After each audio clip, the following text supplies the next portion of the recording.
ನಿಮ್ಗೇನಾದ್ರೂ diabetes ಬಂದು ಒಂದ್ 8-10 ವರ್ಷ ಆಗಿದ್ರೆ ಮಾತ್ರೆಗಳು ತಗೊಳ್ತಿದೀರಿ ಅಲ್ವಾ? ಮಾತ್ರೆಗಳು ರೆಗ್ಯುಲರ್ ಆಗಿ ತಗೊಳ್ತಾ ಇರಿ. ಬಟ್ ನಿಮ್ಗೆ ಅನ್ನಿಸ್ತಾ ಇರುತ್ತೆ ಈಗ ಒಂದ್ 8-10 ವರ್ಷ ಆಗಿದೆ ನನ್ಗೆ ಡಯಾಬಿಟಿಸ್ ಬಂದು ಮಾತ್ರೆಗಳನ್ನ ತಗೊಳ್ತಾ ಇದೀನಿ. ಅವಾಗವಾಗ ಸುಸ್ತಾಗುತ್ತೆ ಆದ್ರೆ ಮಾತ್ರೆ ತಗೊಳ್ತೀನಿ. ತಿಂತಾ ಇರ್ತೀನಿ, ಏನ್ ಬೇಕೋ ಅದನ್ನ ತಿಂತಾ ಇರ್ತೀನಿ, ಅಥವಾ ಸ್ವಲ್ಪ ಡಯಟ್ ಕೂಡ ಫಾಲೋ ಮಾಡ್ತಾ ಇದೀನಿ. ಆದ್ರೆ ಸುಸ್ತು ಕಮ್ಮಿ ಆಗಲ್ಲ. ಕೆಲವು ಸತಿ ಸುಸ್ತಿರುತ್ತೆ, ಕೆಲವು ಸತಿ ಸುಸ್ತಿರೋದಿಲ್ಲ. ಕೆಲ್ಸಗಳನ್ನ ಮಾಡ್ಕೊಳ್ತಾ ಇರ್ತೀನಿ. ಬಟ್ ಬೇರೆ ಏನು ಲೈಫ್ ಸ್ಟೈಲ್ ಏನು ಚೇಂಜ್ ಮಾಡ್ಕೊಂಡಿಲ್ಲ. ರೆಗ್ಯುಲರ್ ಆಗಿ ಮಾತ್ರೆ ಅಂತೂ ತಗೊಳ್ತಾ ಇದೀನಿ. ನಂಗೆ ಒಂದ್ 8-10 ವರ್ಷ ಆಗಿದೆ ಡಯಾಬಿಟಿಸ್ ಅಂತ ನಿಮ್ಗೆ ಅನ್ನಿಸ್ತಾ ಇದ್ರೆ ಈ ಒಂದು video ನಿಮ್ಗಾಗಿ.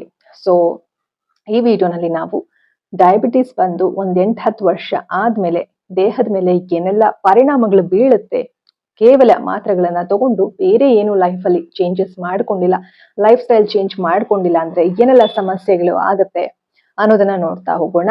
Welcome back to my YouTube channel. ನೀವು ನೋಡ್ತಾ ಇರಾ positive vibes Karnataka YouTube channel.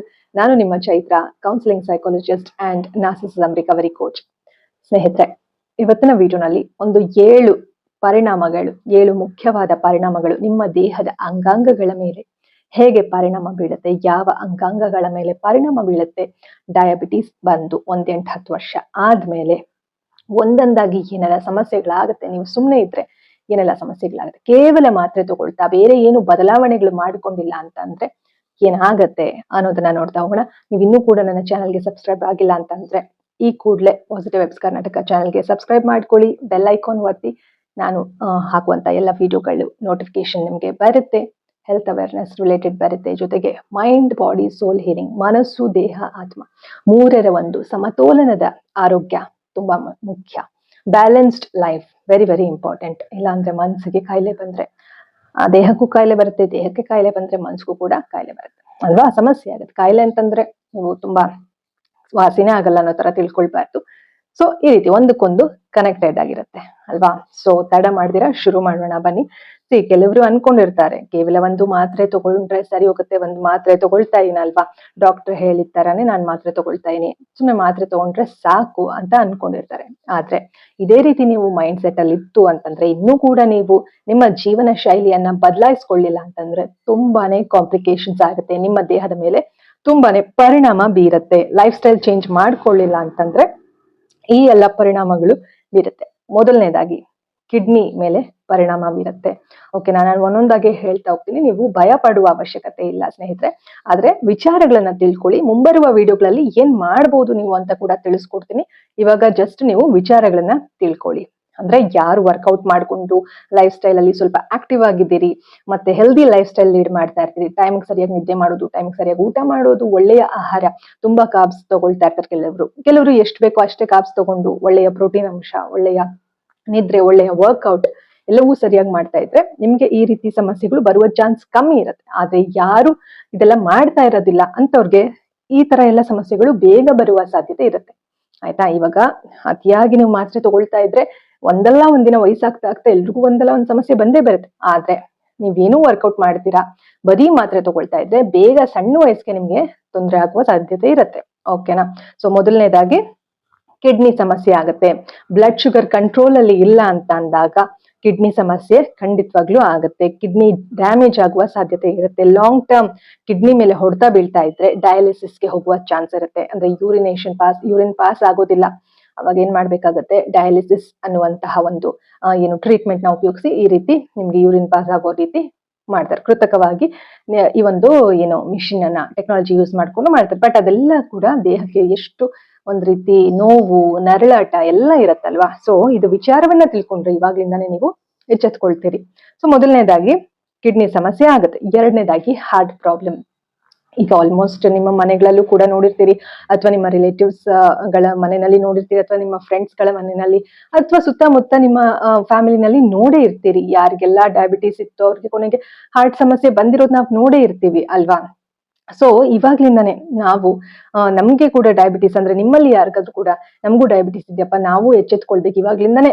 ನಮ್ಮ ಲೈಫ್ ನ ಇರೋದ್ರಲ್ಲಿ ನಾವು ಉತ್ತಮವಾಗಿ ಮಾಡ್ಕೊಳ್ಬೇಕು ಅಂತ ಅಂದ್ರೆ ಈ ಎಲ್ಲ ವಿಚಾರವನ್ನ ತಿಳ್ಕೊಳ್ಳೋದು ತುಂಬಾ ಇಂಪಾರ್ಟೆಂಟ್. ಆಲ್ರೆಡಿ ನಿಮ್ಗೆ ಗೊತ್ತಿರುತ್ತೆ, ಬಟ್ ಅದನ್ನ ತಿಳಿಸಿ ಒಬ್ರು ಹೇಳಿದಾಗ ಏನಾಗುತ್ತೆ, ನಿಮ್ಗೆ ಮನದಟ್ಟಾಗತ್ತೆ, ಇಲ್ಲ ನಾನು ಇನ್ಮೇಲೆ ಹುಷಾರಾಗಿರ್ಬೇಕು ಅಂತ. ಓಕೆನಾ? ಸೊ ಹಾಗಾಗಿ ವಿಚಾರಗಳನ್ನ ತಿಳ್ಕೋದು ವೆರಿ ಇಂಪಾರ್ಟೆಂಟ್.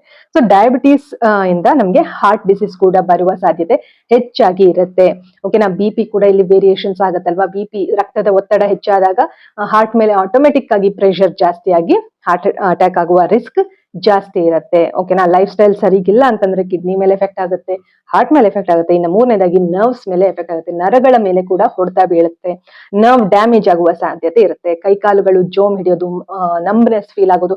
ಎಲ್ರಿಗೂ ಜಾಸ್ತಿ ಹೊತ್ತು ಕೂತಿದ್ರೆ ಎಲ್ರಿಗೂ ಕಾಲ್ ಜೋಮ್ ಹಿಡಿಯುತ್ತೆ, ಕೈ ಜೋಮ್ ಹಿಡಿಯುತ್ತೆ. ಆದ್ರೆ ಹೆಚ್ಚಾಗಿ ಪದೇ ಪದೇ ಕಾಲ್ ಜೋಮ್ ಹಿಡಿಯುವಂತದ್ದು, ಕೈ ಜೋಮ್ ಹಿಡಿಯುವಂತದ್ದು ಆಗ್ತಾನೆ ಇದ್ರೆ ಅಲ್ಲಿ ಬ್ಲಡ್ ಸರ್ಕ್ಯುಲೇಷನ್ ಸರಿಯಾಗಿ ಆಗ್ತಾ ಇಲ್ಲ ಅಂತ ಅರ್ಥ. ಓಕೆನಾ, ನೆಗ್ಲೆಕ್ಟ್ ಮಾಡಬಾರ್ದು, ವರ್ಕೌಟ್ ಮಾಡ್ಬೇಕು, ರೆಗ್ಯುಲರ್ ಎಕ್ಸರ್ಸೈಸ್ ಮಾಡ್ಬೇಕು. ಇದು ಪ್ರತಿನಿತ್ಯದ ಚಟುವಟಿಕೆಗಳು. ಯಾವಾಗ್ಲೂ ಒಂದ್ಸತಿ ಮಾಡ್ಬಿಟ್ರೆ ಇಲ್ಲಿ ಏನು ಲೈಫ್ ಸ್ಟೈಲ್ ಏನು ಇಂಪ್ರೂವ್ ಆಗುದಿಲ್ಲ ಸ್ನೇಹಿತರೆ. ರೆಗ್ಯುಲರ್ ಮಾಡ್ಬೇಕು. ಅದನ್ನು ಕೂಡ ನಿಮ್ಗೆ ಮುಂಬರುವ ವಿಡಿಯೋಗಳಲ್ಲಿ ಹಂತವಾಗಿ ನೀವು ಏನೆಲ್ಲ ಮಾಡ್ಬೇಕು, ಬರೀ ವರ್ಕೌಟ್ ಮಾಡಿದ್ರು ಆಗಲ್ಲ, ಅಲ್ಲಿ ಏನೆಲ್ಲ ಬದಲಾವಣೆಗಳನ್ನು ಮಾಡ್ಕೊಳ್ಬೇಕು ಅನ್ನೋದನ್ನು ಕೂಡ ನಿಮ್ಗೆ ವಿಚಾರಗಳನ್ನ ತಿಳಿಸ್ಕೊಡ್ತೀನಿ ಮುಂಬರುವ ವಿಡಿಯೋಗಳಲ್ಲಿ. ಓಕೆನಾ, ಸೊ ಮೂರನೇದಾಗಿ ನರ್ವ್ ಡ್ಯಾಮೇಜ್ ಕೂಡ ಆಗುತ್ತೆ, ಬರ್ನಿಂಗ್ ಸೆನ್ಸೇಷನ್ ಆಗುವಂತದ್ದು, ಟಿಂಗ್ಲಿಂಗ್ ಫೀಲಿಂಗ್ ಆಗುವಂತದ್ದು. ಟಿಂಗ್ಲಿಂಗ್ ಫೀಲಿಂಗ್ ಅಂತಂದ್ರೆ ಚುಚ್ಚದ ಹಾಗೆ ಅನ್ಸುವಂತದ್ದು ಅಲ್ವಾ. ಬರ್ನಿಂಗ್ ಸೆನ್ಸೇಷನ್ ಅಂದ್ರೆ ಉರಿ ಉರಿ ಅನ್ಸೋದು, ಮೈಯಲ್ಲಿ ಒಂದ್ ರೀತಿ ತುಂಬಾ ಸೆಕೆ ಆಗೋದು, ಮೈಯಲ್ಲಿ ಉರಿ ಅನ್ಸೋದು, ದೇಹದಲ್ಲಿ ಒಂದ್ ರೀತಿ ಚುಚ್ಚಿದ ಹಾಗೆ ಫೀಲ್ ಅನ್ಸೋದು, ಕೈ ಕಾಲುಗಳಲ್ಲಿ ಚುಚ್ಚಿದ ಹಾಗೆ ಫೀಲ್ ಅನ್ಸೋದು. ಈ ರೀತಿ ಎಲ್ಲ ಫೀಲಿಂಗ್ಸ್ ಆಗ್ತಾ ಇರುತ್ತೆ, ನಂಬ್ನೆಸ್ ಫೀಲ್ ಆಗುತ್ತೆ. ಇದೆಲ್ಲವೂ ಕೂಡ ಸಮಸ್ಯೆ ಆಗತ್ತೆ.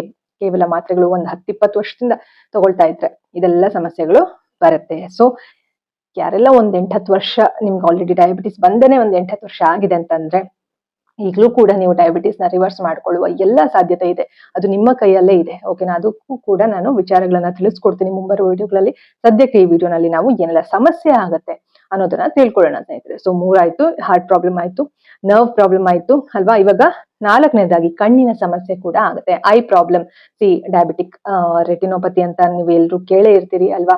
ಅಂದ್ರೆ ಇವಾಗ ಯೂಶಲಿ ಕಾಮನ್ ಆಗಿ ಕನ್ನಡಕ ಹಾಕೊಳ್ಳೋರು ಎಲ್ರಿಗೂ ಕೂಡ ದೂರದೃಷ್ಟಿ ಸರಿಯಾಗಿ ಕಾಣಲ್ಲ, ಕೆಲವರಿಗೆ ಹತ್ರ ದೃಷ್ಟಿ, ಕೆಲವರಿಗೆ ಸರಿಯಾಗಿ ಕಾಣಲ್ಲ. ಇದು ಕೂಡ ಕಣ್ಣಿನ ಸಮಸ್ಯೆನೆ. ಆದರೆ ಡಯಾಬಿಟೀಸ್ ಇರುವವರಿಗೆ, ಮಧುಮೇಹ ಅಥವಾ ಸಕ್ಕರೆ ಕಾಯಿಲೆ ಇರುವವರಿಗೆ ಬರುವಂತಹ ಕಣ್ಣಿನ ಸಮಸ್ಯೆನೆ ಸ್ವಲ್ಪ ಬೇರೆ ರೀತಿ ಇರುತ್ತೆ. ಸೊ ಕಣ್ಣಿನ ದೃಷ್ಟಿನೇ ಹೋಗ್ಬಿಡುವ ಸಾಧ್ಯತೆಗಳು ಇರುತ್ತೆ. ಯಾಕಂದ್ರೆ ಕಣ್ಣಿನ ನರಗಳು ತುಂಬಾನೇ ಸೂಕ್ಷ್ಮವಾಗಿ ಇರುತ್ತೆ ಅಲ್ವಾ. ನಾವು ತಿನ್ನುವ ಆಹಾರ ಕೂಡ ತುಂಬಾನೇ ಇಂಪಾರ್ಟೆಂಟ್ ಆಗತ್ತೆ, ಯಾವ ತರ ಆಹಾರ ತಗೊಳ್ತೀವಿ ಅಲ್ವಾ. ಕಣ್ಣಿಗೆ ಏನ್ ಬೇಕು ಆ ರೀತಿಯ ಆಹಾರ, ಪೌಷ್ಟಿಕಾಂಶಗಳು ತಗೊಳ್ಬೇಕಾಗತ್ತೆ. ಜೊತೆಗೆ ಮಾತ್ರೆಗಳಿಂದ ಕೂಡ ಸೈಡ್ ಎಫೆಕ್ಟ್ಗಳು ಒಂದಕ್ಕೊಂದು ಹೆಚ್ಚಿನ ಸಮಸ್ಯೆ ಆಗೇ ಆಗುತ್ತೆ. ಹಾಗಂತ ಹೇಳಿ ಮಾತ್ರೆಗಳನ್ನ ನಿಲ್ಸಿ ಅಂತ ನಾನು ಇಲ್ಲಿ ಹೇಳ್ತಾ ಇಲ್ಲ. ಒಂದೇ ಸತಿ ನಿಲ್ಸೋದಕ್ಕೆ ಆಗೋದಿಲ್ಲ ಸ್ನೇಹಿತರೆ. ಯಾಕಂದ್ರೆ ಡಾಕ್ಟರ್ನ ನೀವು ಕನ್ಸಲ್ಟೇಷನ್ ಮಾಡಿನೇ ಇದೆಲ್ಲವೂ ಕೂಡ ವಿಚಾರಗಳು ತಿಳ್ಕೊಬೇಕು. ಆಸ್ ಅ ಕೌನ್ಸಿಲಿಂಗ್ ಸೈಕಾಲಜಿಸ್ಟ್ ನಾನಿಲ್ಲಿ ವಿಚಾರಗಳನ್ನ ನಿಮ್ಗೆ ತಿಳಿಸ್ತಾ ಇರೋದು ಆಯ್ತಾ. ಈ ರೀತಿ ಎಲ್ಲ ಆಗತ್ತೆ. ಹಾಗಾಗಿ ನೀವ್ ಏನ್ ಮಾಡ್ಬೇಕು, ನಿಮ್ಮ ಮನಸ್ಸು, ದೇಹ, ಆತ್ಮನ ಯಾವ ರೀತಿ ಬ್ಯಾಲೆನ್ಸ್ಡ್ ಆಗಿ ಇಟ್ಕೊಳ್ಬೇಕು ಅನ್ನೋದು ನಿಮ್ಮ ಕಂಟ್ರೋಲ್ ಅಲ್ಲಿ ಇರುತ್ತೆ. ನೀವ್ ಏನ್ ತಿಂತೀರಿ ಅನ್ನೋದು ನಿಮ್ಮ ಕೈಲಿ ಇರುತ್ತೆ. ನೀವು ಹೇಗೆ ನಿಮ್ಮ ದಿನ ಚಟುವಟಿಕೆ ಇಟ್ಕೊಳ್ತೀರಿ ಅನ್ನೋದು ನಿಮ್ಮ ಕೈಯಲ್ಲೇ ಇರುತ್ತೆ.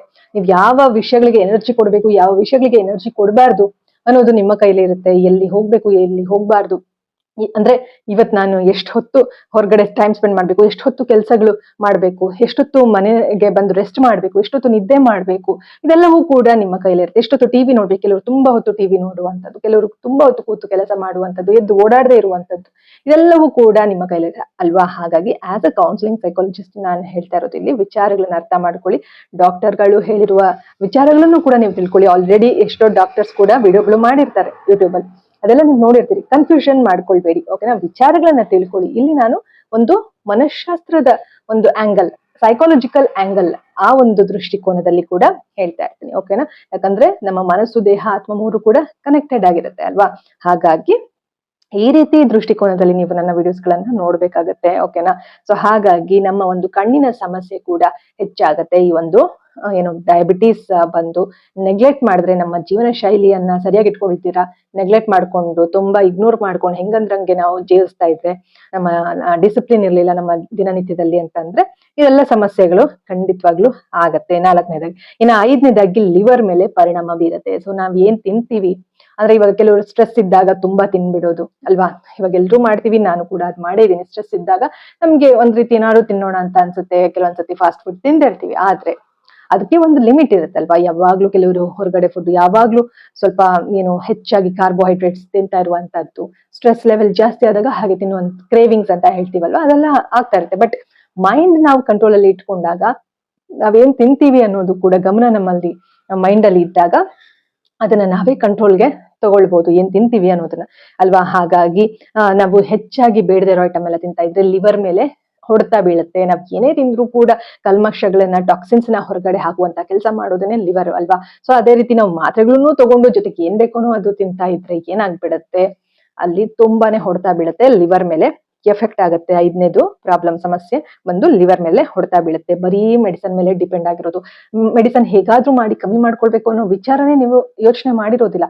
ಇಲ್ಲ ನನ್ನ ಲೈಫೇ ಮುಗ್ದೋಯ್ತು, ಡಯಾಬಿಟಿಸ್ ಬಂದಿದೆ, ನನ್ನ ಲೈಫೇ ಮುಗ್ದೋಯ್ತು, ಇನ್ನ ಮಾತ್ರೆ ತಗೊಳ್ತಾನೆ ಇರ್ಬೇಕು ಅನ್ನೋ ಒಂದು ಮೈಂಡ್ ಸೆಟ್ ಅಲ್ಲಿ ನೀವು ಇತ್ತು ಅಂತಂದ್ರೆ ಖಂಡಿತವಾಗ್ಲೂ ಲಿವರ್ಗೆ ಸಮಸ್ಯೆ ಆಗೇ ಆಗತ್ತೆ ಸ್ನೇಹಿತರೆ. ಓಕೆನಾ. ಈಗ ನಿಮ್ಮ ಮನೆಯಲ್ಲಿ ಎಷ್ಟೋ ಜನಕ್ಕೆ ಅಥವಾ ಹಿರಿಯರಿಗೆ ಇದೆಲ್ಲ ಸಮಸ್ಯೆ ಬಂದು ಹೋಗಿರ್ಬೋದು, ಅಂದ್ರೆ ಅವ್ರಿಗೂ ಸಮಸ್ಯೆ ಆಗಿರ್ಬೋದು ಅಲ್ವಾ. ಸೊ ಆದ್ರೆ ನೀವು ಅವ್ರಿಗಾಯ್ತು, ಇನ್ನು ನಂದು ಏನ್ ಬಿಡು, ನಾನ್ ಯಾಕೆ ನನ್ ಬಗ್ಗೆ ಕೇರ್ ಮಾಡ್ಕೊಳ್ಬೇಕು, ನಮ್ಮ ಮನೆಯಲ್ಲಿ ನಮ್ ಹಿರಿಯರೆಲ್ಲ ಹಂಗೆ ಅವ್ರಿಗೂ ಸಮಸ್ಯೆ ಆಯ್ತು, ನನ್ಗೂ ಹಂಗೆ ಆಗುತ್ತೆ, ಅಷ್ಟೇ ಲೈಫು ಅಂತ ಅನ್ಕೊಂಡ್ರೆ ಅದು ತಪ್ಪಾಗುತ್ತೆ ಸ್ನೇಹಿತರೆ. ಯಾಕಂತಂದ್ರೆ ಅದರಿಂದ ಪಾಠ ಕಲ್ತು ನಮ್ಮ ದೇಹವನ್ನ ನಾವು ಕಾಪಾಡ್ಕೊಳ್ಳೋದು ನಮ್ ಕೈಲಿರುತ್ತೆ. ಯಾಕಂದ್ರೆ ಇವಾಗ ನಿಮ್ಮನ್ನ ನಂಬ್ಕೊಂಡು ನಿಮ್ಮ ಪ್ರೀತಿ ಪಾತ್ರರು ಇರ್ತಾರಲ್ವಾ.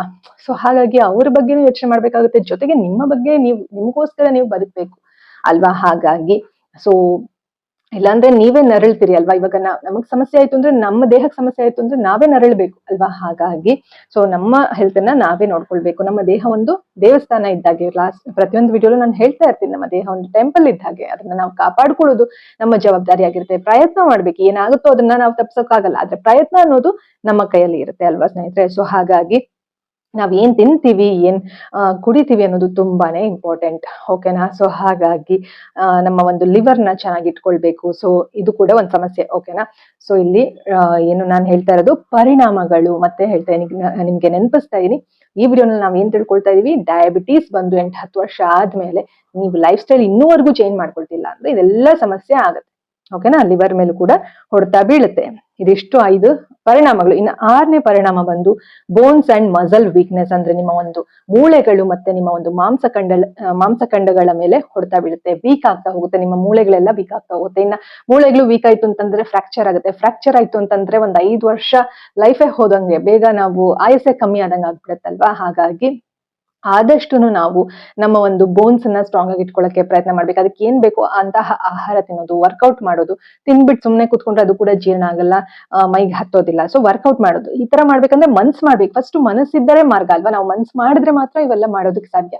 ಇಲ್ಲ ಸುಮ್ನೆ ಮೆಡಿಸಿನ್ಸ್ ತಗೊಳ್ತಾ ಕೂತ್ಕೊಂಡ್ರೆ ಏನು ಪ್ರಯೋಜನ ಇಲ್ಲ ಅಲ್ವಾ. ಸೊ ಹಾಗಾಗಿ ಕ್ಯಾಲ್ಸಿಯಂ ಇಂಬ್ಯಾಲೆನ್ಸ್ ಆಗುತ್ತೆ, ಜೊತೆಗೆ ಮಸಲ್ ಫೆಟಿಗ್ ಆಗುತ್ತೆ. ಅಂತಂದ್ರೆ ನಿಮ್ಮ ಒಂದು ಮಾಂಸಖಂಡಗಳಲ್ಲಿ ಯಾವಾಗ್ಲೂ ಸುಸ್ತು ಅನ್ಸೋದು, ಯಾವಾಗ್ಲೂ ಒಂದ್ ಲೋಟ ಎತ್ತಕ್ಕೂ ಆಗಲ್ಲ, ಒಂದ್ ಕೆಲ್ಸ ಮಾಡಕ್ಕೆ ಮನ್ಸಾಗಲ್ಲ, ಯಾವಾಗ್ಲೂ ನಿದ್ದೆ ಮಾಡ್ಬೇಕು ಅನ್ಸೋದು, ಯಾವಾಗ್ಲೂ ಒಂದ್ ರೀತಿ ಲೇಜಿ ಅನ್ಸೋದು, ಈ ರೀತಿ ಎಲ್ಲ ಫೀಲಿಂಗ್ಸ್ ನಿಮ್ಗೆ ಜಾಸ್ತಿ ಆಗ್ತಾ ಹೋಗುತ್ತೆ.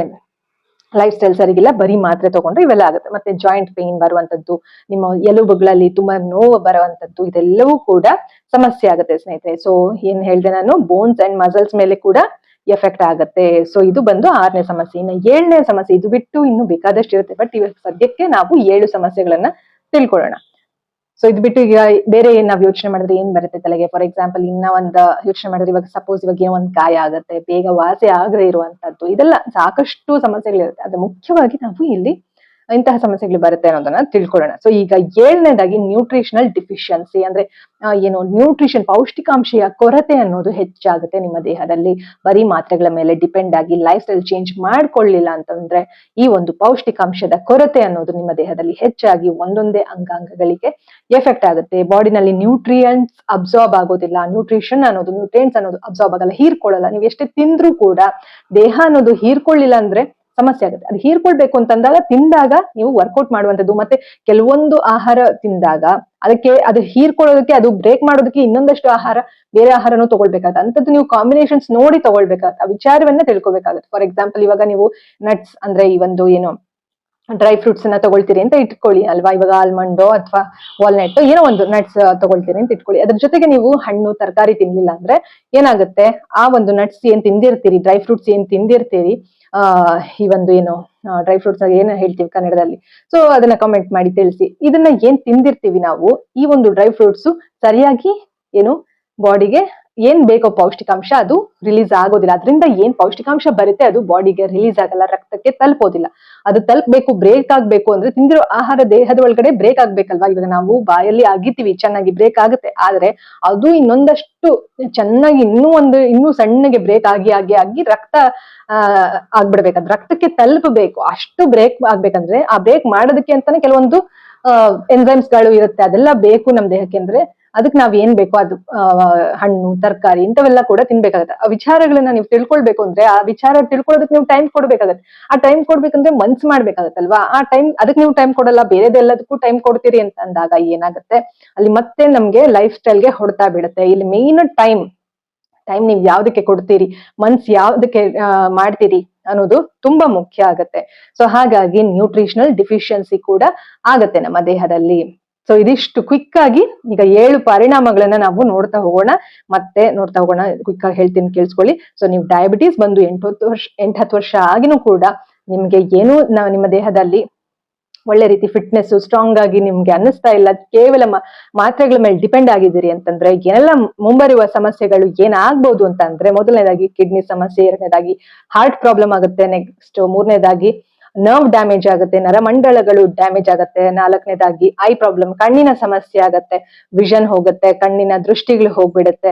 ಇನ್ನು ಐದನೇದಾಗಿ ಲಿವರ್ ಮೇಲೆ ಸಮಸ್ಯೆ ಆಗುತ್ತೆ, ಹೊಡ್ತಾ ಬೀಳುತ್ತೆ, ಫ್ಯಾಟಿ ಲಿವರ್ ಕಾಣಿಸ್ಕೊಳ್ಳುತ್ತೆ. ಇನ್ನು ಆರನೇದಾಗಿ ಬೋನ್ಸ್ ಅಂಡ್ ಮಸಲ್ ವೀಕ್ನೆಸ್, ನಿಮ್ಮ ಮೂಳೆಗಳು ಮತ್ತು ಮಾಂಸಖಂಡಗಳ ಮೇಲೆ ಎಫೆಕ್ಟ್ ಆಗುತ್ತೆ.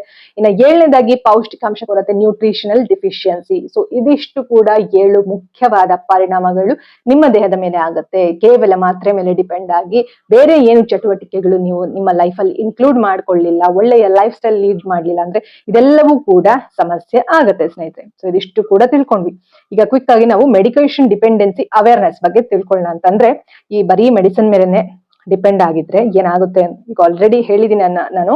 ಬಹಳಷ್ಟು ಜನ ಯಾವ ರೀತಿ ಫೀಲಿಂಗ್ ಅಲ್ಲಿ ಇರ್ತಾರೆ ಅನ್ನೋದನ್ನ ಹೇಳ್ತೀನಿ ನೋಡಿ.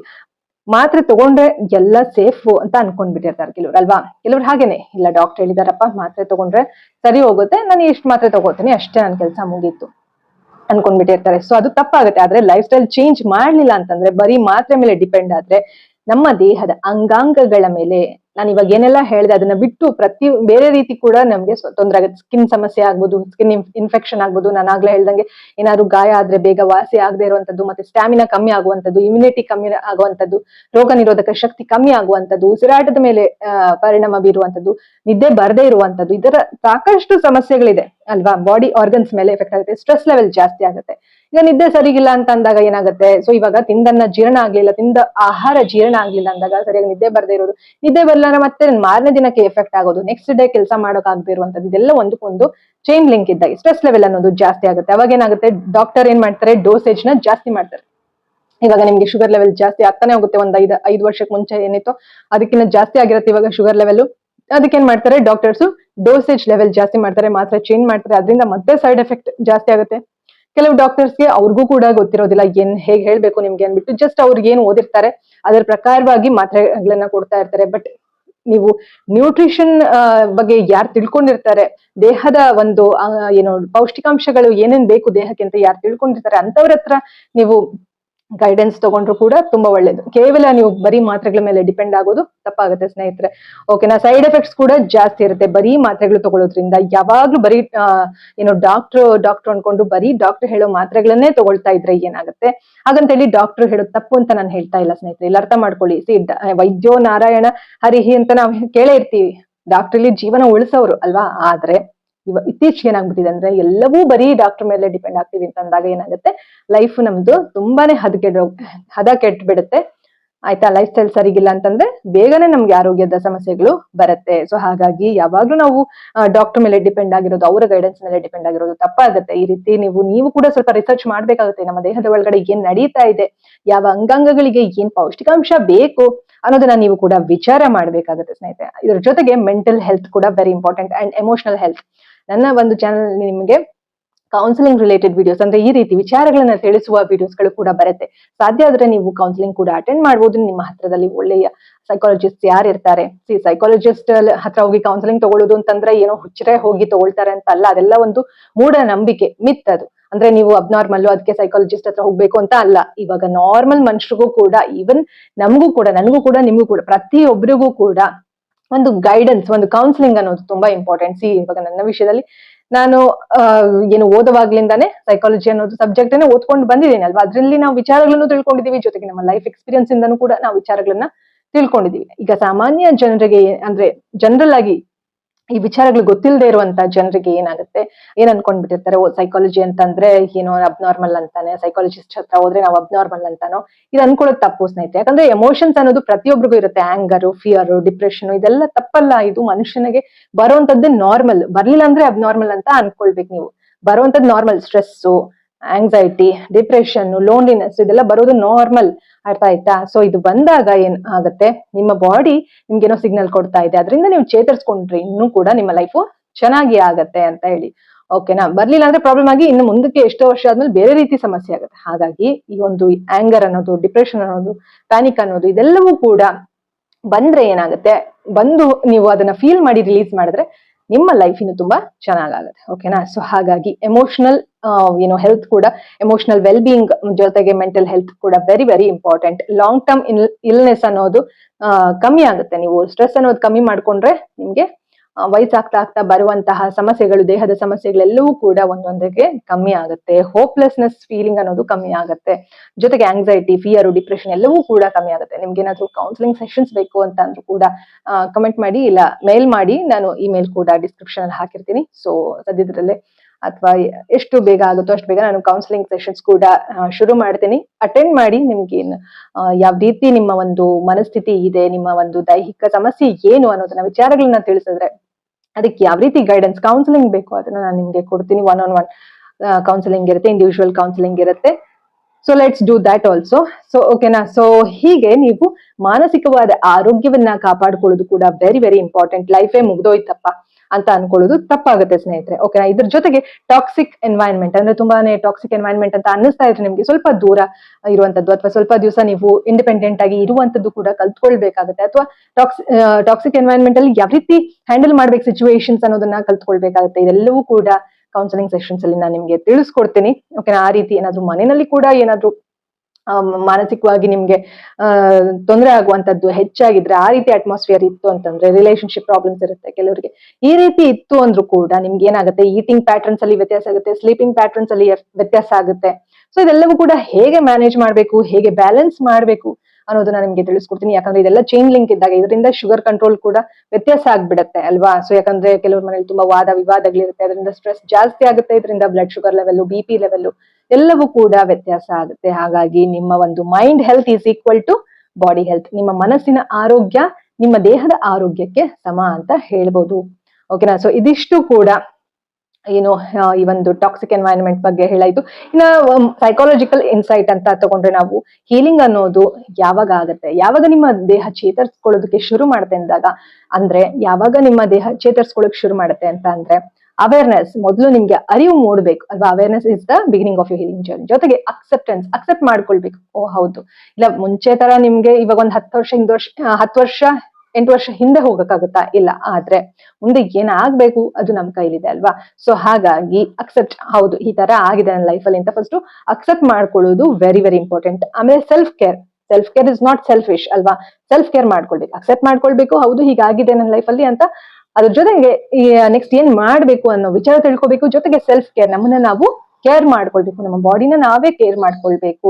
ಓಕೆನಾ? ಜೊತೆಗೆ ಎಮೋಷನಲ್ ಬ್ಯಾಲೆನ್ಸ್, ಆಗ್ಲೇ ಹೇಳಿದಾಗೆ ಮೆಂಟಲ್ ಸ್ಟೆಬಿಲಿಟಿ, ಎಮೋಷನಲ್ ಬ್ಯಾಲೆನ್ಸ್ ಅನ್ನೋದು ತುಂಬಾ ಮುಖ್ಯ. ಮಾನಸಿಕ ಆರೋಗ್ಯ ಅನ್ನೋದು ತುಂಬಾ ತುಂಬಾ ಮುಖ್ಯ. ಜೊತೆಗೆ ಗಿಲ್ಟ್ ಫೀಲಿಂಗ್ ಬೇಡ. ಇವಾಗ ಆಲ್ರೆಡಿ ನೀವು ತುಂಬಾ ಏನಾದ್ರೂ ಒಂದು ಅನ್ಹೆಲ್ದಿ ಲೈಫ್ ಸ್ಟೈಲ್ ಲೀಡ್ ಮಾಡಿರ್ಬೋದು, ಏನ್ ಬೇಕೋ ಅದು ತಿಂದಿರ್ಬೋದು, ಅಥವಾ ಹೇಗ್ ಬೇಕೋ ಹಂಗೆ ಲೈಫ್ ಸ್ಟೈಲ್ ಲೀಡ್ ಮಾಡಿರ್ಬೋದು. ಅಂದ್ರೆ ಕೆಲವು ಸತಿ ಸಂದರ್ಭಗಳು ಹಾಗೆ ಮಾಡ್ಸಿರತ್ತಲ್ವಾ? ಪ್ರತಿಯೊಬ್ಬರಿಗೂ ಮಾಡ್ಸಿರುತ್ತೆ. ಸ್ಟ್ರೆಸ್ ಇಂದ ಜಾಸ್ತಿ ಏನಾದ್ರು ತಿಂದಿರ್ತೀವಿ, ಅಂದ್ರೆ ಜಂಕ್ ಫುಡ್ಸ್ ಗಳು ಎಲ್ಲ ತಿಂದಿರ್ತೀವಿ. ಜೊತೆಗೆ ನಿದ್ದೆ ಮಾಡದೇ ಇರುವಂತದ್ದು, ಇದೆಲ್ಲವೂ ಎಲ್ರಿಗೂ ಆಗಿರುತ್ತೆ, ನನ್ನೂ ಸೇರ್ಸ್ಕೊಂಡು ಪ್ರತಿಯೊಬ್ಬರಿಗೂ ಆಗಿರುತ್ತೆ. ಆದ್ರೆ ಇದರಿಂದ ಹೇಗ್ ಹೊರಗ್ ಬರ್ಬೇಕು ಅನ್ನೋದನ್ನ ನಾವೇ ತಿಳ್ಕೊಳ್ಬೇಕಾಗುತ್ತೆ ಅಲ್ವಾ ಸ್ನೇಹಿತರೆ? ಅದಕ್ಕೆ ಪೂರಕವಾಗಿ ಏನ್ ಬೇಕೋ ಅದನ್ನ ಮಾಡ್ಬೇಕಾಗುತ್ತೆ. ಗಿಲ್ಟ್ ಇಟ್ಕೊಳ್ಬಾರ್ದು. ಹಿಂಗ ಆಗೋಯ್ತು ನನ್ನ ಲೈಫಲ್ಲಿ ಅನ್ನೋ ಒಂದು ಗಿಲ್ಟ್ ಇಟ್ಕೊಳ್ಬಾರ್ದು.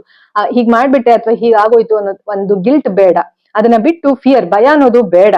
ಓಕೆನಾ? ಆದ್ರೆ ಅವೇರ್ನೆಸ್ ಅನ್ನೋದು ಬರ್ಬೇಕು, ಅರಿವು ಅನ್ನೋದು ಬರ್ಬೇಕು ಅಲ್ವಾ? ಅವಾಗ ಚೇತರಿಕೆ ಆರಂಭ ಆಗತ್ತೆ ಅಲ್ವಾ ಸ್ನೇಹಿತರೆ? ಸೊ ಹೋಪ್ಫುಲಿ ನಿಮ್ಗೆ ಈ ಒಂದು ಮೆಸೇಜ್ ಅನ್ನೋದು ಹೆಲ್ಪ್ಫುಲ್ ಆಯ್ತು ಅಂತ ಅನ್ಕೊಳ್ತೀನಿ ಇವತ್ತಿನ ವಿಡಿಯೋ. ಸೊ ಒಳ್ಳೆಯ ವಿಷಯ ಏನಂತಂದ್ರೆ, ಕೊನೆಯದಾಗಿ ನಾ ಹೇಳೋದು, 8-10 ವರ್ಷ ಆಗಿದ್ರು ಕೂಡ, ಡಯಾಬಿಟಿಸ್ ಬಂದು 8-10 ವರ್ಷ ಆಗಿದ್ರು ಕೂಡ ರಿವರ್ಸ್ ಮಾಡ್ಕೊಂಡಿರೋರು ತುಂಬಾ ಜನ ಇದ್ದಾರೆ. ಓಕೆನಾ. ಹಾಗಾಗಿ ಅವ್ರಿಗೆಲ್ಲ ಸಾಧ್ಯ ಆಗಿದೆ ಅಂತ ಅಂದ್ಮೇಲೆ ನಿಮಗ್ ಸಾಧ್ಯ ಆಗಲ್ವಾ? ಖಂಡಿತವಾಗ್ಲೂ ನಿಮ್ಗೂ ಕೂಡ ಡಯಾಬಿಟಿಸ್ ನ ರಿವರ್ಸ್ ಮಾಡ್ಕೊಂಡು ಡಯಾಬಿಟಿಸ್ ನ ಕಂಪ್ಲೀಟ್ ಆಗಿ ನೀವು ವಾಸಿ ಮಾಡ್ಕೊಳ್ಳುವುದು ನಿಮ್ಮ ಕೈಯಲ್ಲೇ ಇರುತ್ತೆ. ಅದಕ್ಕೆ ಏನ್ ಬೇಕೋ ಅದನ್ನ ಮಾಡ್ಬೇಕು. ಹಾಗಂತ ಹೇಳಿ ಸಡನ್ ಆಗಿ ಮಾತ್ರ ನಿಲ್ಸೋದು ಮಾಡಬೇಡಿ. ಮತ್ತೆ ಮತ್ತೆ ಹೇಳ್ತಾ ಇದೀನಿ, ಡಾಕ್ಟರ್ ಹತ್ರ ಮಾತಾಡಿ ವಿಚಾರಗಳು ತಿಳ್ಕೊಳ್ಳಿ. ಹಾಗಂತ ಹೇಳಿ ಡಾಕ್ಟ್ರೇ ಪರ್ಫೆಕ್ಟ್, ನೀವು ಯಾವ ಡಾಕ್ಟರ್ ಹತ್ರ ಹೋಗ್ತಿರ್ತೀವಿ ಅವರೇ ಫುಲ್ ಪರ್ಫೆಕ್ಟ್ ಅಂತ ಅನ್ಕೊಂಡಿರ್ಬೇಡಿ. ಇಲ್ಲಿ ಯಾರು ಕೂಡ ಪರ್ಫೆಕ್ಟ್ ಅಲ್ಲ. ಅವರ ವಿಚಾರಗಳು ತಿಳ್ಕೊಳ್ಳಿ, ಜೊತೆಗೆ ನಿಮ್ಮ ಒಂದು ರಿಸರ್ಚ್ ಕೂಡ ನೀವು ಮಾಡ್ಬೇಕಾಗುತ್ತೆ. Listen to your body. ನಿಮ್ಮ ದೇಹ ಏನ್ ಹೇಳ್ತಾ ಇದೆ ಅದನ್ನ ಕೇಳಿಸ್ಕೊಳ್ಳಿ. ಯಾಕಂದ್ರೆ ಪ್ರತಿಯೊಬ್ಬರ ದೇಹ ಕೂಡ ಡಿಫ್ರೆಂಟ್ ಇರುತ್ತೆ, ಅಂದ್ರೆ ಡಿಫ್ರೆಂಟ್ ಆಗಿ ಸ್ಪಂದಿಸುತ್ತೆ. ಇವಾಗ ಎಲ್ಲರಲ್ಲೂ ಇರೋ ಆರ್ಗನ್ಸೇ ಎಲ್ರಿಗೂ ಇರುತ್ತೆ. ಒಂದೇ ತರ ಆರ್ಗನ್ಸ್ ಎಲ್ಲರಲ್ಲೂ ಹಾರ್ಟ್ ಇರುತ್ತೆ, ಎಲ್ಲರಲ್ಲೂ ಲಿವರ್ ಇರುತ್ತೆ. ಆದ್ರೆ ಒಬ್ಬೊಬ್ಬರ ದೇಹದಲ್ಲಿ ಒಂದೊಂದು ರೀತಿ ಸ್ಟ್ರೆಸ್ ಲೆವೆಲ್ ಇರುತ್ತೆ, ಒಂದೊಂದು ರೀತಿ ಲೈಫ್ ಸ್ಟೈಲ್ ಇರುತ್ತೆ. ನಿಮ್ಮ ದೇಹ ಏನ್ ಹೇಳ್ತಾ ಇದೆ ಅದ್ರ ಕಡೆ ಗಮನ ಕೊಡಿ. ಓಕೆನಾ. ಸೊ ಹಾಗಾಗಿ ಖಂಡಿತವಾಗ್ಲೂ ರಿವರ್ಸ್ ಮಾಡ್ಕೊಳ್ಬಹುದು ಅನ್ನೋದನ್ನ ಫಸ್ಟ್ ಮನ್ಸಕ್ ತಂದ್ಕೊಳ್ಳಿ. ಜೊತೆಗೆ ಇವತ್ತು ನೀವು ಸ್ಟಾರ್ಟ್ ಮಾಡಿದ್ರೆ ನೆಕ್ಸ್ಟ್ ಹೆಲ್ತ್ ಇಂಪ್ರೂವ್ ಆಗುತ್ತೆ. ಇವತ್ತು ನೀವು ಫಸ್ಟ್ ಹೇಗ್ ಶುರು ಮಾಡ್ಬೇಕು, ಫಸ್ಟ್ ವಿಚಾರವನ್ನ ತಿಳ್ಕೊಂಡಿರಿ. ಇಲ್ಲಿವರೆಗೂ ನೀವು ವಿಡಿಯೋ ನೋಡಿದಿರಿ ಅಂದ್ರೆ ಇಟ್ಸ್ ಗುಡ್. ನೀವು ವಿಚಾರಗಳನ್ನ ತಿಳ್ಕೊಳ್ಬೇಕು ಅನ್ನುವ ಮನಸ್ಸಿದೆ, ಆಸಕ್ತಿ ಇದೆ, ಹಾಗಾಗಿ ವಿಡಿಯೋ ನೋಡಿರ್ತೀರಿ. See you have already started the journey ಅಲ್ವಾ? ಸೊ ಶುರು ಮಾಡಿದಿರಿ, ಕಂಟಿನ್ಯೂ ಮಾಡಿ ಈ ರೀತಿ ಹೆಲ್ತ್ ಬಗ್ಗೆ ವಿಡಿಯೋಸ್ಗಳ ನೋಡೋದು, ಹೆಲ್ತ್ ಬಗ್ಗೆ ವಿಚಾರಗಳು ತಿಳ್ಕೊಳ್ಳೋದು. ವಾಪಸ್ ಬನ್ನಿ, ವಿಚಾರಗಳನ್ನ ತಿಳ್ಕೊಳ್ಳಿ, ಅದನ್ನ ನೀವು ಫಾಲೋ ಮಾಡ್ತಾ ಹೋಗಿ ಸ್ನೇಹಿತರೆ. ಓಕೆನಾ. ಇನ್ನೂವರೆಗೂ ಸಬ್ಸ್ಕ್ರೈಬ್ ಆಗಿಲ್ಲ ಚಾನಲ್ಗೆ ಅಂದ್ರೆ ಸಬ್ಸ್ಕ್ರೈಬ್ ಮಾಡ್ಕೊಳ್ಳಿ, ಬೆಲ್ ಐಕಾನ್ ಒತ್ತಿ. ಹಾಗೆ ನಾರ್ಸಿಸಿಸಂ ರಿಕವರಿ ವಿಡಿಯೋಸ್ಗಳು ಕೂಡ ಇದೆ, ನನ್ನ ಚಾನಲ್ ಚೆಕ್ ಮಾಡಿ. ಮುಂದೆ ಕೂಡ ಬರುತ್ತೆ, ವ್ಲಾಗ್ಸ್ಗಳು ಇದೆ, ಅದೆಲ್ಲ ಏನು ಇಗ್ನೋರ್ ಮಾಡಿ, ಅದೆಲ್ಲ ನಿಮ್ಗೆ ಏನು ಯೂಸ್ ಆಗೋದಿಲ್ಲ. ಯಾವ್ದು ಯೂಸ್ ಆಗುತ್ತೆ ಅಂತ ಆ ವಿಡಿಯೋಗಳನ್ನ ಮಾತ್ರ ನೋಡಿ, ಟೈಮ್ ವೇಸ್ಟ್ ಮಾಡ್ಕೊಳ್ಬೇಡಿ. ಓಕೆನಾ. ಸೊ ನೆಕ್ಸ್ಟ್ ಏನ್ ಮಾಡ್ಬೇಕು, ರಿಕವರಿ ಸ್ಟೆಪ್ಸ್ ಒಂದಷ್ಟು ನೋಡ್ತಾ ಹೋಗೋಣ. ಆಲ್ರೆಡಿ ನಿಮ್ಗೆ ಹೇಳಿದೀನಿ, ಕ್ವಿಕ್ ಆಗಿ ಒಂದಷ್ಟು ರಿಕವರಿ ಸ್ಟೆಪ್ಸ್ ತಗೊಳ್ತೀನಿ, ಹೇಳ್ಕೊಡ್ತೀನಿ ನಿಮ್ಗೆ. ಸೊ ಈಗ ಆಲ್ರೆಡಿ ನಾನು ಹೇಳಿದೀನಿ ಏನೆಲ್ಲ ಪರಿಣಾಮಗಳು ಬೀಳುತ್ತೆ ಅಂತ. ನಾವು 7 ಪರಿಣಾಮ ನೋಡಿದೀವಿ, ಜೊತೆಗೆ ಟಾಕ್ಸಿಕ್ ಎನ್ವೈರನ್ಮೆಂಟ್ ಇಂದ ಏನಾಗುತ್ತೆ ನೋಡಿದೀವಿ, ಜೊತೆಗೆ ಸೈಕಾಲಜಿಕಲ್ ಇನ್ಸೈಟ್ ನೋಡಿದೀವಿ ಅಲ್ವಾ, ಜೊತೆಗೆ ಮೆಂಟಲ್ ಹೆಲ್ತ್, ಎಮೋಷನಲ್ ಹೆಲ್ತ್ ಎಲ್ಲ ತುಂಬಾ ಇಂಪಾರ್ಟೆಂಟ್ ಅಂತ ನಾವು ನೋಡಿದೀವಿ. ಜೊತೆಗೆ ಮತ್ತೆ ರಿವರ್ಸ್ ಆಗುತ್ತೆ ಅನ್ನೋದು ಹೇಳಿದೀನಿ. ಇವಾಗ ನಾವು ರಿಕವರಿ ಯಾವ ರೀತಿ ಸ್ಟೆಪ್ಸ್ ತಗೊಳ್ಬೇಕು ಅಂತ ನೋಡೋದಾದ್ರೆ, ಬ್ಯಾಲೆನ್ಸ್ಡ್ ಡಯಟ್. ಓಕೆನಾ. ಒಳ್ಳೆಯ ಆಹಾರ. ಡಯಟ್ ಅಂತ ಕೂಡಲೇ ನೀವು ಊಟ ಬಿಟ್ಬಿಡುದು, ಒಂದ್ ಸ್ವಲ್ಪ ತಿನ್ನೋದು, ಆತರ ಏನೂ ಇಲ್ಲ ಸ್ನೇಹಿತರೆ. ಆದ್ರೆ ಬ್ಯಾಲೆನ್ಸ್ ಡಯಟ್ ಅಂತಂದ್ರೆ ಇನ್ನೂ ಅಲ್ಲಿ ಚೆನ್ನಾಗಿ ಆಹಾರ ಇರುತ್ತೆ ನಿಮ್ಗೆ, ಆಯ್ತಾ. ಏನು ಡಯಾಬಿಟಿಸ್ ಬಂತಂದ್ರೆ ಏನು ತಿನ್ಬಾರ್ದು ಆತರ ಎಲ್ಲ ಏನು ಇಲ್ಲ, ಆಯ್ತಾ. ಹಾಗಾಗಿ ಏನ್ ತಿನ್ಬೇಕು ಅನ್ನೋದನ್ನ ತಿಳ್ಕೊಳ್ಳಿ, ಆಯ್ತಾ. ನಾನು ಕೂಡ ಹೇಳ್ತೀನಿ ನಿಮ್ಮ ಮುಂದಿನ ವಿಡಿಯೋಗಳಲ್ಲಿ ಹೇಳ್ಕೊಡ್ತೀನಿ, ಏನ್ ತಿನ್ಬೇಕು ಏನ್ ತಿನ್ಬಾರ್ದು ಅನ್ನೋದನ್ನ ತಿಳಿಸ್ಕೊಡ್ತೀನಿ. ಮೊದಲನೇದಾಗಿ ಜಸ್ಟ್ ಇದನ್ನ ತಿಳ್ಕೊಳ್ಳಿ, ಬ್ಯಾಲೆನ್ಸ್ಡ್ ಡಯಟ್ ಇರಬೇಕು. ಜೊತೆಗೆ ಎರಡನೇದಾಗಿ ರೆಗ್ಯುಲರ್ ವಾಕಿಂಗ್ ಇರಬೇಕು. ವೆರಿ ವೆರಿ ಇಂಪಾರ್ಟೆಂಟ್, ವಾಕಿಂಗ್ ಅನ್ನೋದು ರೆಗ್ಯುಲರ್ ಆಗಿರ್ಬೇಕು. 9000 ಸ್ಟೆಪ್ಸ್ ವಾಕ್ ಮಾಡ್ಬೇಕು ಪ್ರತಿದಿನ. ಅದಾಗ್ಲಿಲ್ಲ ಅಂದ್ರೆ ಅಟ್ಲೀಸ್ಟ್ ಒಂದ್ 5000, ಅಟ್ಲೀಸ್ಟ್ 4000 ಮಾಡೋದಕ್ಕೆ ಶುರು ಮಾಡಿ. ಓಕೆನಾ. ವಾಕಿಂಗ್ ಅನ್ನೋದು ಇರಬೇಕು. ಜೊತೆಗೆ ರೆಗ್ಯುಲರ್ ಆಗಿ ವರ್ಕ್ಔಟ್ ಮಾಡ್ಬೇಕು. ಒಂದ್ ಅರ್ಧ ಗಂಟೆ ವಾಕ್ ಮಾಡಿ, ಒಂದ್ ಅರ್ಧ ಗಂಟೆ ವರ್ಕ್ಔಟ್ ಮಾಡಿ. ವಾಕ್ ಮತ್ತೆ ವರ್ಕ್ಔಟ್. ಓಕೆನಾ. ಸಂಜೆ ಕೂಡ ಒಂದ್ ಸ್ವಲ್ಪ ಹೊತ್ತು ವಾಕ್ ಮಾಡಿ, ವರ್ಕ್ಔಟ್ ಮಾಡಿ. ಇನ್ ಮೂರನೇದಾಗಿ ಸ್ಟ್ರೆಸ್ ರಿಡಕ್ಷನ್, ಇದಂತೂ ಮಾಡ್ಕೊಳ್ಬೇಕು. ಸ್ಟ್ರೆಸ್ ಲೆವೆಲ್ ಜಾಸ್ತಿ ಆಯ್ತು ಅಂತಂದ್ರೆ ಶುಗರ್ ಲೆವೆಲ್ ಜಾಸ್ತಿ ಆಗುತ್ತೆ, ಕಾರ್ಟಿಸಾಲ್ ಲೆವೆಲ್ ಜಾಸ್ತಿ ಆಗುತ್ತೆ, ಮುಂದೆ ಅದು ಕ್ಯಾನ್ಸರ್ ಬರುವ ಸಾಧ್ಯತೆ ಕೂಡ ಹೆಚ್ಚಾಗಿರುತ್ತೆ. ಹಾಗಾಗಿ ಸ್ಟ್ರೆಸ್ ಲೆವೆಲ್ ಅನ್ನೋದು ನೀವು ಕಮ್ಮಿ ಮಾಡ್ಕೊಳ್ಳೇಬೇಕು. ಅದು ಮಾಡ್ಬೇಕಂದ್ರೆ ಏನ್ ಮಾಡ್ಬೇಕು, ಯೋಗ, ಮೆಡಿಟೇಷನ್, ಜೊತೆಗೆ ಕೌನ್ಸಿಲಿಂಗ್ ರಿಲೇಟೆಡ್ ವಿಡಿಯೋಸ್ಗಳು ನೋಡುವಂತದ್ದು, ವಿಚಾರಗಳನ್ನ ತಿಳ್ಕೊಳ್ಳೋದಕ್ಕೆ ಟೈಮ್ ಸ್ಪೆಂಡ್ ಮಾಡಿ. ಓಕೆನಾ. ಸುಮ್ನೆ ಟೈಮ್ ವೇಸ್ಟ್ ಮಾಡ್ಕೊಳ್ಬೇಡಿ. ಸುಮ್ನೆ ರ್ಯಾಂಡಮ್ ಬ್ಲಾಗ್ಸ್ ಎಲ್ಲ ನೋಡಕ್ ಹೋಗ್ಬೇಡಿ. ನನ್ನ ಚಾನಲ್ ಅಲ್ಲೂ ನೀವು ನೋಡ್ಲೇಬೇಡಿ, ರ್ಯಾಂಡಮ್ ಬ್ಲಾಗ್ಸ್ ನೋಡ್ಲೇಬೇಡಿ. ನಾನ್ ವಿಡಿಯೋಸ್ ಹಾಕಿರೋದು ನನ್ನ ಒಂದು ಲೈಫ್ ಎಕ್ಸ್ಪ್ರೆಷನ್ಗೋಸ್ಕರ. ಸೊ ಅಲ್ವಾ, ನಾವು ಕೂಡ ಟಾಕ್ಸಿಕ್ ಎನ್ವೈರನ್ಮೆಂಟ್ಸ್ ಎಲ್ಲ ನೋಡೇ ಇರ್ತೀವಿ ಅಲ್ವಾ. ಹಾಗಾಗಿ ಅದು ನನ್ನ ಒಂದು ಎಕ್ಸ್ಪ್ರೆಷನ್ಗೋಸ್ಕರ ಹಾಕಿದ್ದು. ಈಗ ವ್ಲಾಗ್ಸ್ ಎಲ್ಲ ಬೇರೆ ಚಾನಲ್ ಅಲ್ಲಿ ಬರುತ್ತೆ, ಚೈತಾ BVK ಚಾನಲ್ ನಲ್ಲಿ ಬರುತ್ತೆ. ಸೊ ಬಟ್ ಇದ್ರಲ್ಲಿ health related and psychology related, mind body soul healing related ಬರುತ್ತೆ. ಓಕೆನಾ. ಸೊ ಹಾಗಾಗಿ ನೀವೇನ್ ಮಾಡ್ಬೇಕು, ಈ ಒಂದು ಸ್ಟ್ರೆಸ್ ನ ಕಮ್ಮಿ ಮಾಡ್ಕೊಳ್ಳೇಬೇಕು. Stress reduction videos, I mean ನಾನು ಏನ್ ಹೇಳ್ತಾ ಇದ್ದೆ ನಿಮ್ಗೆ, ಟೈಮ್ ವೇಸ್ಟ್ ಮಾಡ್ಕೊಳ್ಳುವಂತ ವಿಡಿಯೋಸ್ಗಳು ನೋಡ್ಬೇಡಿ, ಯೂಸ್ಫುಲ್ ಆಗಿರುವಂತ ವಿಡಿಯೋಸ್ಗಳು ನೋಡಿ ಸ್ಟ್ರೆಸ್ ಕಮ್ಮಿ ಮಾಡ್ಕೊಳ್ಳಿ. ಓಕೆನಾ. ಸೊ ಜೊತೆಗೆ ವರ್ಕ್ಔಟ್ ಮಾಡಿ. ಇನ್ನ 4ನೇದಾಗಿ ಪ್ರಾಪರ್ ಸ್ಲೀಪ್, ಟೈಮಿಂಗ್ ಸರಿಯಾಗಿ ನಿದ್ದೆ ಮಾಡುವಂಥದ್ದು. ತುಂಬಾ ಮೊಬೈಲ್ ನೋಡ್ಕೊಂಡೇ ಇದ್ರೆ ತುಂಬಾ ಪ್ರಾಬ್ಲಮ್ ಆಗುತ್ತೆ ಸ್ನೇಹಿತರೆ, ಆಯ್ತಾ. ಮೊಬೈಲ್ ಎಷ್ಟು ಬೇಕೋ ಅಷ್ಟು ಯೂಸ್ ಮಾಡ್ಬೇಕು. ಈಗ ನಾನು ಯೂಸ್ ಮಾಡ್ತಾ ಇದೀನಲ್ವಾ, ವಿಡಿಯೋಸ್ ಮಾಡ್ತೀನಿ ಅಥವಾ ಒಳ್ಳೆ ವಿಚಾರಗಳನ್ನ ತಿಳ್ಕೊಳ್ತೀನಿ. ಕೆಲವು ಸತಿ ಪ್ರತಿಯೊಬ್ರು ನಾವು ಟೈಮ್ ವೇಸ್ಟ್ ಮಾಡೇ ಮಾಡ್ತೀವಿ, ರ್ಯಾಂಡಮ್ ವಿಡಿಯೋಸ್ ನೋಡ್ತೀವಿ. ಹಾಗಂತ ಹೇಳಿ ಅದ್ ನಾವು ಸ್ವಲ್ಪ ಮೈಂಡ್ ಅವೇರ್ನೆಸ್, ಮೈಂಡ್ಫುಲ್ ಲಿವಿಂಗ್ ತುಂಬಾ ಇಂಪಾರ್ಟೆಂಟ್. ಇಲ್ಲ ಇವಾಗ ತಪ್ಪಾಗ್ತಾ ಇದೆ, ಇದನ್ನ ಕ್ವಿಕ್ ಆಗಿ ಇದರಿಂದ ನಾನು ಅಂದ್ರೆ ಇವಾಗ ರ್ಯಾಂಡಮ್ ವಿಡಿಯೋಸ್, ಕೆಲವು ವ್ಲಾಗ್ಸ್ ಎಲ್ಲ ನೋಡ್ತಾ ಇರ್ತೀವಲ್ಲ. ಸೊ ಎಷ್ಟ್ ಬೇಕೋ ಅಷ್ಟು ಒಂದ್ ಸ್ವಲ್ಪ ಹೊತ್ತೇನೋ ಆದಾಗ ವ್ಲಾಗ್ಸ್ ನೋಡೋದು, ಮತ್ತೆ ಆಮೇಲೆ ಕೆಲಸಗಳು ಮಾಡೋದ್ರ ಕಡೆ ಗಮನ ಕೊಡೋದು. ನಮ್ಮ ದೇಹಕ್ಕೆ ಏನ್ ಬೇಕು ಅದನ್ನ ಮಾಡೋದ್ರ ಕಡೆ ಗಮನ ಕೊಡೋದು ಮಾಡ್ಬೇಕಾಗುತ್ತೆ ಸ್ನೇಹಿತರೆ. 4 ಇನ್ನ 5ನೇದಾಗಿ ಹೈಡ್ರೇಷನ್. ನಿಮ್ಮ ದೇಹವನ್ನ ಹೈಡ್ರೇಟೆಡ್ ಆಗಿ ಇಟ್ಕೊಳ್ಳೋದು ತುಂಬಾ ತುಂಬಾ ಇಂಪಾರ್ಟೆಂಟ್. ಬಾಯಿ ಒಣಗ್ತಾ ಇದ್ರೆ, ದೇಹ ಒಣಗ್ತಾ ಇದ್ರೆ ಏನಾಗುತ್ತೆ, ಡಿಹೈಡ್ರೇಷನ್ ಆಗುತ್ತೆ. ಸೆಲ್ಸ್ ಗಳಿಗೆ ಏನು ಲಿಕ್ವಿಡ್ ಅಂಶ ಹೋಗೋದಿಲ್ಲ. ಅವಾಗ ಏನಾಗುತ್ತೆ, ತಲೆ ಸುತ್ತು ಬರುವುದು ಸಡನ್ ಆಗಿ, ಈ ತರ ಎಲ್ಲ ಚಾನ್ಸ್ ಇರುತ್ತೆ. ಹಾಗಾಗಿ ನೀವು ಬಾಡಿನ ಹೈಡ್ರೇಟೆಡ್ ಆಗಿ ಇಟ್ಕೊಳ್ಳಿ. ಹಣ್ಣುಗಳು ತಿನ್ನಿ, ಜ್ಯೂಸ್ ಕುಡೀರಿ. ಅಂದ್ರೆ ಜ್ಯೂಸ್ಗಿಂತ ಹಣ್ಣುಗಳು ಬೆಸ್ಟ್ ಅಂತ ನಾನು ಹೇಳ್ತೀನಿ. ಓಕೆನಾ? ಜ್ಯೂಸ್ ಕುಡಿದ್ರೆ ಮತ್ತೆ ಶುಗರ್ ಲೆವೆಲ್ ತುಂಬಾ ಇದಾಗುತ್ತೆ. ನೀವು ಇವಾಗ ಜ್ಯೂಸ್ ಯಾವ್ದು ಕುಡಿಬಹುದು ಅಂತಂದ್ರೆ, ಇವಾಗ ನೀವು ರಾತ್ರಿ ಮೆಂತ್ಯ ನೆನ್ಸಿಟ್ಟು ಅದರದ್ದು ಅಂಶ ಇರುತ್ತಲ್ವಾ, ಆ ತರ ಎಲ್ಲ ಕುಡಿಬಹುದು. ಆದ್ರೆ ಇವಾಗ ವಾಟರ್ ಮೆಲನ್ ನ ಜ್ಯೂಸ್ ಮಾಡಿ ಕುಡಿಯೋದು ಅಥವಾ ಆಪಲ್ ನ ಜ್ಯೂಸ್ ಮಾಡಿ ಕುಡಿಯೋದು, ಇದ್ರ ಬದಲು ಹಣ್ಣನ್ನೇ ತಿನ್ನಿ, ಬೆಸ್ಟ್ ಇರುತ್ತೆ. ಓಕೆನಾ? ಅದು ಬೆಸ್ಟ್ ಅಂತ ಹೇಳ್ಬೋದು. ಇನ್ನ ಆರನೇದಾಗಿ ಪಾಸಿಟಿವ್ ಎನ್ವೈರನ್ಮೆಂಟ್. ನಿಮ್ಮ ಸುತ್ತಲೂ ಪಾಸಿಟಿವ್ ಆಗಿ ಇರುವಂತಹ ವಿಚಾರಗಳನ್ನ ನೀವು ಜಾಸ್ತಿ ಇಟ್ಕೊಳ್ಬೇಕಾಗುತ್ತೆ. ಜನರು ಅಷ್ಟೇನೆ ಪಾಸಿಟಿವ್ ಮೈಂಡ್ ಸೆಟ್ ಇರುವಂತಹ ಜನರು ನಿಮ್ ಸುತ್ತ ಇರ್ಬೇಕಾಗುತ್ತೆ. ಇಲ್ಲಾಂದ್ರೆ ನಿಮ್ಮ ಏಳ್ಗೆಗೂ ಕೂಡ ಹೊಡ್ತಾ ಬೀಳುತ್ತೆ, ನಿಮ್ಮ ಮಾನಸಿಕ ಆರೋಗ್ಯಕ್ಕೂ ಕೂಡ ಹೊಡ್ತಾ ಬೀಳುತ್ತೆ. ನಿಮ್ಗೆ ಯಾರು ಪಾಸಿಟಿವ್ ಆಗಿ ನಿಮ್ಗೆ ಸ್ಫೂರ್ತಿ ಕೊಡ್ತಾ ಇದ್ದಾರೆ ಅಂತವರ ಜೊತೆ ನೀವು ಇರ್ಬೇಕಾಗುತ್ತೆ. ಜೊತೆಗೆ ಸ್ವಲ್ಪ ನೀವು ಅಲೋನ್ ಟೈಮ್ ಸ್ಪೆಂಡ್ ಮಾಡ್ಬೇಕಾಗುತ್ತೆ. ಅಂದ್ರೆ ಇವಾಗ ಜನರ ಮಧ್ಯನೇ ಇರ್ತೀರಿ, ಆದ್ರೂ ಕೂಡ ಒಂದ್ ಸ್ವಲ್ಪ ಹೊತ್ತು ಸಪ್ರೇಟ್ ಆಗಿ ಹೋಗಿ ಧ್ಯಾನ ಮಾಡುವಂತದ್ದು ಇದೆಲ್ಲವೂ ಕೂಡ ಮಾಡ್ಬೇಕಾಗುತ್ತೆ. ಇನ್ನೇಳನೇದಾಗಿ ರೆಗ್ಯುಲರ್ ಆಗಿ ಚೆಕಪ್ ಮಾಡಿಸ್ಕೊಳ್ಳುವಂಥದ್ದು. ಎಷ್ಟೋ ವರ್ಷಗಳಿಂದ ಚೆಕಪ್ಪೇ ಮಾಡಿಸಿಲ್ಲ ಅಂದ್ರೆ ತಪ್ಪಾಗತ್ತೆ. ರೆಗ್ಯುಲರ್ ಆಗಿ ಚೆಕಪ್ ಹಾಗಂತ ಹೇಳಿ ಪ್ರತಿದಿನ ನೀವು ಬ್ಲಡ್ ಟೆಸ್ಟ್ ಮಾಡ್ಕೊಂಡು ನೀವೇ ಕೈ ಚುಚ್ಕೊಳ್ಳೋದು, ಬ್ಲಡ್ ಟೆಸ್ಟ್ ಮಾಡ್ಕೊಳ್ಳೋದು ಪ್ರತಿದಿನ ಮಾಡೋದು ಬೇಡ. ಓಕೆನಾ? ಡಾಕ್ಟರ್ನ ಕೇಳಿ ಎಷ್ಟು ದಿವಸಕ್ಕೆ ಮುಂಚೆ ಎಷ್ಟು ದಿವಸಕ್ಕೆ ಒಂದ್ಸತಿ ಮಾಡ್ಬೋದು ಅಂತ ಹೇಳಿ. ಸೊ ಅಷ್ಟು ದಿವಸಕ್ಕೆ ಒಂದ್ಸತಿ ರೆಗ್ಯುಲರ್ ಆಗಿ ಟೆಸ್ಟ್ ಮಾಡಿಸ್ಕೊಳ್ಳಿ, ಚೆಕಪ್ ಮಾಡಿಸ್ಕೊಳ್ಳಿ. ಓಕೆನಾ? ಸೊ ಇದಿಷ್ಟು mind, body, soul healing balanced ಆಗಿ ಇಟ್ಕೊಳ್ಳುವಂತಹ ವಿಚಾರಗಳು.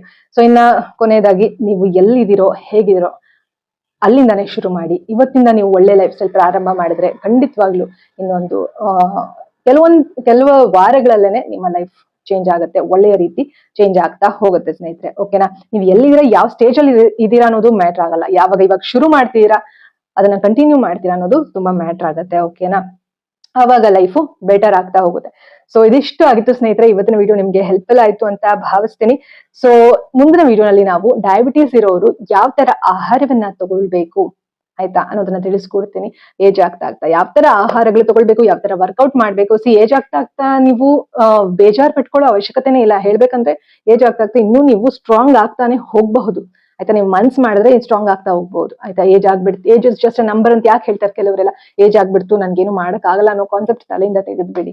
ಓಕೆನಾ? ಸೊ ಮುಂದಿನ ವಿಡಿಯೋನಲ್ಲಿ ನೆಕ್ಸ್ಟ್ ಏನೆಲ್ಲ ಆಹಾರಗಳು ತಗೊಳ್ಬಹುದು, ನೀವು ಡಯಾಬಿಟೀಸ್ ಇರೋರು ಯಾವ ರೀತಿ ರಿವರ್ಸ್ ಮಾಡ್ಕೊಳ್ಬಹುದು, ಅದಕ್ಕೆ ಯಾವೆಲ್ಲ ಆಹಾರಗಳು ತಗೊಳ್ಬಹುದು ಅನ್ನೋದನ್ನ ತಿಳಿಸ್ಕೊಡ್ತೀನಿ. ಸೊ ಇವತ್ತಿನ ವಿಡಿಯೋ ನಿಮ್ಮೆಲ್ರಿಗೂ ಹೋಪ್ಫುಲಿ ಯೂಸ್ಫುಲ್ ಆಯ್ತು ಅಂತ ಭಾವಿಸ್ತೀನಿ. ಸೊ ಸಬ್ಸ್ಕ್ರೈಬ್ ಮಾಡ್ಕೊಳ್ಳೋದು ಮರಿಬೇಡಿ ಚಾನಲ್ಗೆ. ಸೊ ನಿಮ್ಗೆ ಏನಾದ್ರು ಈ ವಿಡಿಯೋ ಇಷ್ಟ ಆಯ್ತು ಅಂದ್ರೆ ಲೈಕ್ ಮಾಡಿ, ಪ್ರೋತ್ಸಾಹ ಮಾಡಿ. ಹಾಗೆ ನಿಮ್ಮ ಅನಿಸಿಕೆ ಅಭಿಪ್ರಾಯನ ಕಾಮೆಂಟ್ ಮೂಲಕ ತಿಳಿಸಿ, ಶೇರ್ ಮಾಡಿ ವಿಡಿಯೋನ. ಯಾಕಂದ್ರೆ ನಿಮ್ಮ ಪ್ರೀತಿ ಪಾತ್ರರಿಗೂ ಕೂಡ ವಿಚಾರಗಳು ತಲುಪ್ಲಿ ಅಲ್ವಾ. ಒಬ್ರಿಂದ ಒಬ್ರಿಗೆ ತಲುಪಿದ್ರೆ ನಾವು ಕೂಡ ಇನ್ನಷ್ಟು ಕಲಿತಾ ಹೋಗ್ತೀವಿ ಅಲ್ವಾ. ಸೊ ಹಾಗಾಗಿ ಶೇರ್ ಮಾಡಿ. All the very best. Okay, awareness is the beginning of your healing journey. Think positive, be an optimist.